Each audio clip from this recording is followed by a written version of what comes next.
All right, good afternoon. The Assistant Secretary General for Human Rights, Andrew Gilmore, concluded his 3-day visit to Liberia. The main purpose of that visit was to establish a UN Human Rights Office in the country.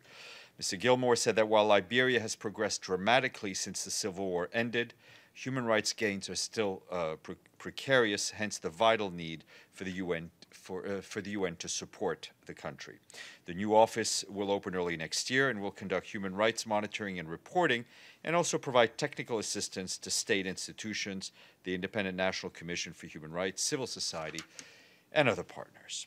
A new report by the Office of the High Commissioner for Human Rights warns that violence in the KASAIS provinces of the Democratic Republic of the Congo appears to be taking an increasing and disturbing ethnic dimension. Information gathered by a team of UN human rights investigators suggests that some of the violations and abuses committed in the KASAIS may amount to crimes under international law. The report is based on the interviews with 96 people who have fled Angola to escape the violence in Camonia territory. The team confirmed that between March 12th and March 19th of June this year, 251 people were the victims of extrajudicial and targeted killings. Interviewees indicated that local security forces and other officials actively fomented, fueled, and occasionally led attacks on the basis of ethnicity.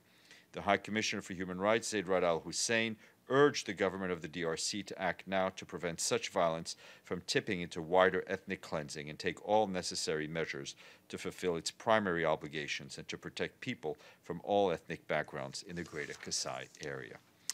And our colleagues at the Economic and Social Commission for Latin America and the Caribbean today released their annual report, which says that Latin America and the Caribbean region will record a positive, though still low, growth rate this year. The report foresees that after 2 years of economic contraction, all countries in the region will experience positive growth rates in 2017, averaging 1.1% with the exception of Venezuela, the GDP of which is falling. And 2 countries in the Caribbean, St. Lucia and Suriname, the GDP of which is forecast to contract as well. The forecast will largely The forecast growth will largely be due to better prices for commodities in the region, exports, and an improved international context, according to the report. And our colleagues at the UN Migration Agency, IOM, said today in a statement that migrants crossing the U.S.-Mexico border are dying at a faster rate in 2017 than in past years. According to the agency's Missing Migrants Project, some 232 migrant fatalities have been recorded this year, an increase of 17% compared to 204 deaths recorded between January and July of last year. And also just to flag that the Republic of Moldova has joined an honor roll by paying its budget dues in full, which brings us up to 119. Yes, sir. Colombia, does the SG is working on the new mission? Any update on that? No, the work continues based on Security Council reforms, Security Council resolutions. As soon as we have something to update, I will share it with you. Edie. Hi, Stéphane. The Venezuelan newly elected body met today. I wonder if the Secretary General has any comments on now that there are rival assemblies. We may have something to share with you on Venezuela a bit later this afternoon. Yes, Rosalind. On KASAIS and DRC, the allegation that one of the militias may be getting support, however directly or indirectly, from the government is a serious allegation. Is there anything that the UN can do to try to compel the government to stop this behavior, stop this relationship, as well as try to live up to its basic responsibility of protecting civilians? These are issues that are regularly brought up to the government's attention through the peacekeeping mission, through the UN Human Rights Office there. As you know, we sometimes work alongside various Congolese armed or police units, but we do it on a case-by-case basis. Mr. Lee.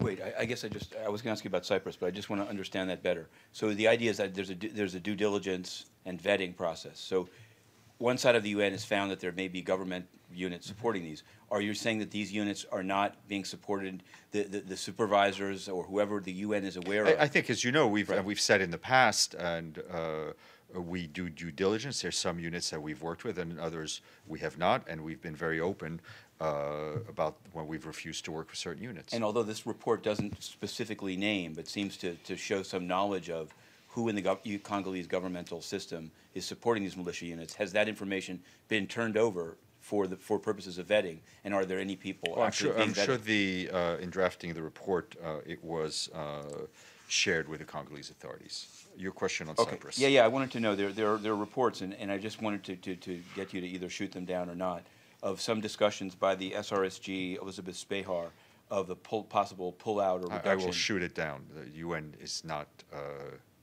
leaving Cyprus. The UN peacekeeping mission has a mandate given to it by the Security Council.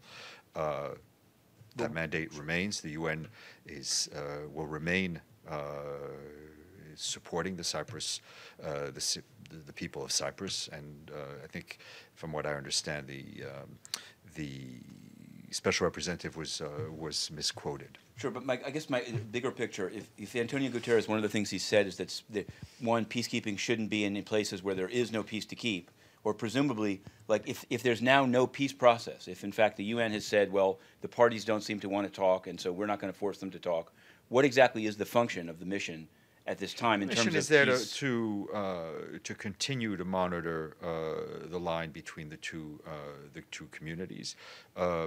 It's not a matter of no peace to keep. No one would ever say that Cyprus is in a state of war or conflict. Sure. There is peace. What we're looking for and what will continue to be available to the Cypriot party is to help reach that political agreement. In the meantime, the UN mission there is staying on the ground. But if in fact there's peace and there hasn't been a shot fired in Angola in some time, how does this differ than for the situation, for example, in Haiti or Liberia or other places? Well, I think where there's this clearly recommendation has been made to leave? there clearly remains, I think, in the eyes of the UN, in the eyes of the Security Council, the need for a peacekeeping mission, albeit a small one relative to the peacekeeping missions we have in the four corners of the earth. But the need remains. Adam. The Egyptian ambassador said earlier this week that, or he indicated that he doesn't believe that Venezuela is a matter for the Security Council. I just wondered if the Secretary General agreed with that, and if so, where he thinks the focus of the UN's response to the Venezuelan crisis should be. It is up to the Security Council, to the President, in consultation with others, to decide what is discussed. I think, as we've said in the past, the Secretary General is being very supportive of the various international and regional mediation efforts in order to help Venezuela return to a path of calm. Yes, sir.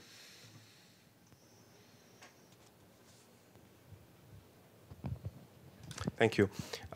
There's reportedly a group of over 150 civil society groups from Syria who have sent a letter to Mr. de Mistura saying that the peace process is failing because some countries in the region have hijacked it for their own benefits and interests. Do you did Mr. de Mistura receive that letter? And I'll check. What if was he, his I will report? check if they've received it. Obviously, I think it's very important for all of us at the UN to hear the views of the civil society organization. Mr. de Mistura continues his work on the Syrian peace process. Sorry if I missed this in the last couple of weeks, but can you enlighten us on what's happening in the peace process, the Syrian talks? No, nothing more than what Mr. de Mistura's office has said. I would urge you to get in touch with them. Iftikhar. Thank you, Stéphane. The Trump administration has nearly completed its Afghan strategy. Since UN has a large presence in Afghanistan, has there been any consultations between Trump administration and the United Nations with regard to this? I'm not aware of any consultations on being done at headquarters. There may have been contacts between the U.S. And the UN in Kabul, we can ask, but I'm not aware of any. I'm not aware of any. And secondly, the Israeli Prime Minister, Mr. Netanyahu, has boasted that he has created more settlements in Palestinian-occupied territories than any government in the past. How does the United Nations respond to such a claim, which is in violation of UN resolutions? I think the Secretary General's stance on the illegality of settlements has been often expressed, and his position remains the same. Yes, sir. Jurud Arsal in Lebanon right now, they having About what, agreement. Jurud Arsal, that's in Lebanon. Yeah. Right now was between the Nusra and Hezbollah. Yeah. They have a deal to move the people to Idlib, North Syria. What's the situation right now? What's going on? They're trying to move him. They stopped him. They do. You know what I'm saying? No, I'm not sure I do. You're talking about the exchange? Yeah, exactly. No, we are, as the United Nations, are not involved in the exchange. Okay, Matthew. Lightning round, yes. I just without not needed yet. Less value than the Periscope round? We'll see. Yeah. We'll see how things develop. Okay. But just one is, I just had this Western Sahara envoy question. It's getting stranger and stranger. How long has it been since there's been an envoy, and what is this? I guess at this point, what is the holdup? Given I'm not going to comment on your characterization. When we have a personal envoy to announce, we will announce one. Okay. The other one has to do with, I'm asking this because there's kind of a deadline on it. The Cameroon government is sending these 3 individuals. They say there's a formal letter to Thomas Monte saying they're coming to UN headquarters. You'd said you'd check with the usual suspects. Have you heard? Yes, I will have probably more on that for you on Monday. Okay, and this is an investigative question, but no Periscope needed. Just I want to ask you this: Intercity Press has obtained and published a memo from UNSCO to Mr. de Surpassors, the legal counsel, asking for legal advice on whether to inform Israel and Jordan of possible misconduct by UN staff in Jerusalem, Israel. And I wanted to know, I'm going to be delicate because it's an allegation, right? But has it been decided to inform these 2 governments of possible misconduct implicating this extremely important touch point? I'm not going to comment on a leaked document, let alone one I'm not aware of. But do you think, what's the standard? How about what's the standard? Shouldn't the governments be informed of this, whether... I'm not going to comment on it at this point. The last one has to do with the Eng Lap Seng case, believe it or not.